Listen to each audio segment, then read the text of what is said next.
नमस्कार। गुलाबी नगर जयपुर शहर में गलता जी का जो तीर्थ स्थान है, पवित्र तीर्थ स्थान, यहाँ के जो आचार्य हैं अवधेशाचार्य जी, आइए इनसे कुछ बात करते हैं। महाराज जी, आपको मेरा सादर प्रणाम है। नव वर्ष आने वाला है, इसके उपलक्ष्य में आप क्या कहना चाहते हैं? और साथ ही साथ मैं ये भी जानना चाहूँगा कि अभी देश के अंदर कोरोना भी नहीं गया हुआ है, पूरी दुनिया के अंदर ही है कोरोना, गया नहीं है।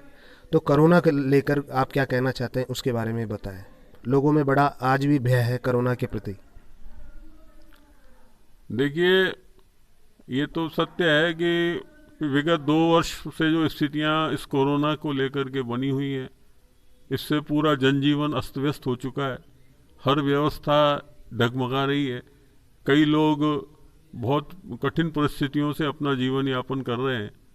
और साल 2020 और 2021 इसी तरह से एक आशंका के वातावरण में व्यतीत हो गया। और आगे भी जो आशंका जो तीसरी लहर की जो बनी हुई है और जिसका प्रभाव दूसरे देशों में पूरी तरह से आ चुका है, मैं समझता हूँ आने वाला जो जनवरी का अंत और फरवरी का जो माह है, इसमें ये अपनी तेजी में पूरे भारत में भी होगा।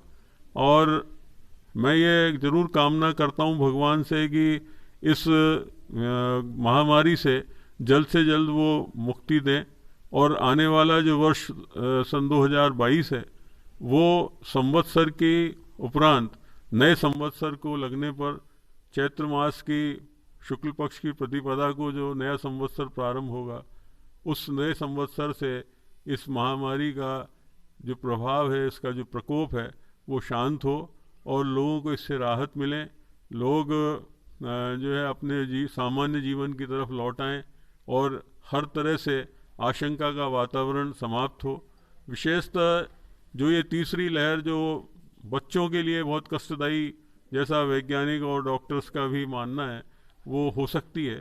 इस दृष्टि से बच्चों के प्रति बहुत सजग रहने की ज़रूरत है, सारे परिवारों को भी और शासन को भी।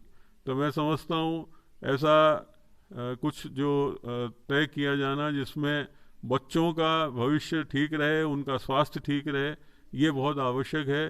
क्योंकि ये भारत का आने वाला भविष्य सुरक्षित रहेगा तो सभी कुछ ठीक रहेगा।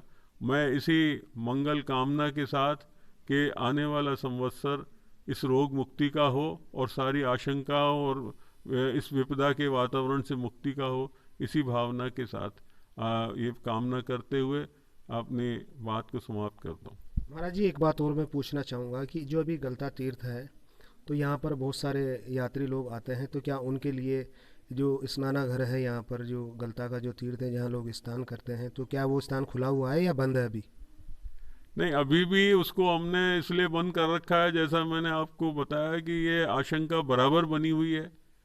और ये सभी समझते हैं कि जितने भी धर्मस्थल हैं, वो सभी धर्मस्थल भक्तों के सौजन्य से, उनके आवागमन से, उन्हीं से उनकी व्यवस्था चल पाती है।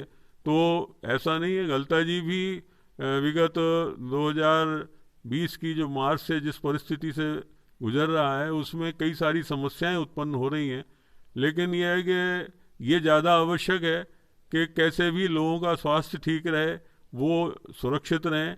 इसलिए इस दृष्टि से अभी इस विगत 1 माह पूर्व गलता के मंदिरों को तो खोला गया है, लेकिन कुंडों में आवागमन, कुंडों पर आना जाना ही निषेध है। नहाना तो बहुत दूर की बात है।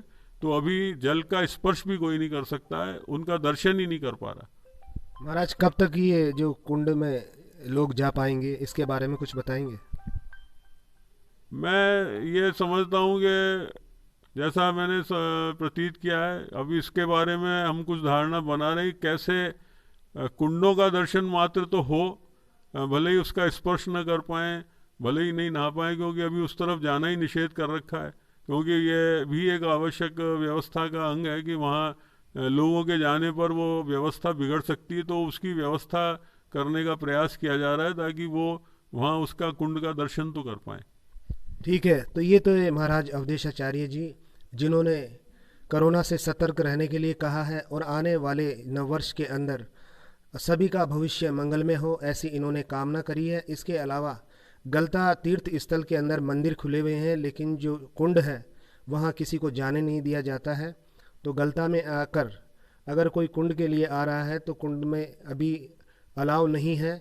यहाँ पर मंदिरों के दर्शन करें, महाराज का आशीर्वाद लें और सभी का नव वर्ष मंगलमय हो, महाराज जी ने आशीर्वाद दिया है। मैं पत्रकार ब्रजेश कुमार नावरिया, दिल्ली क्राइम न्यूज़, जयपुर से।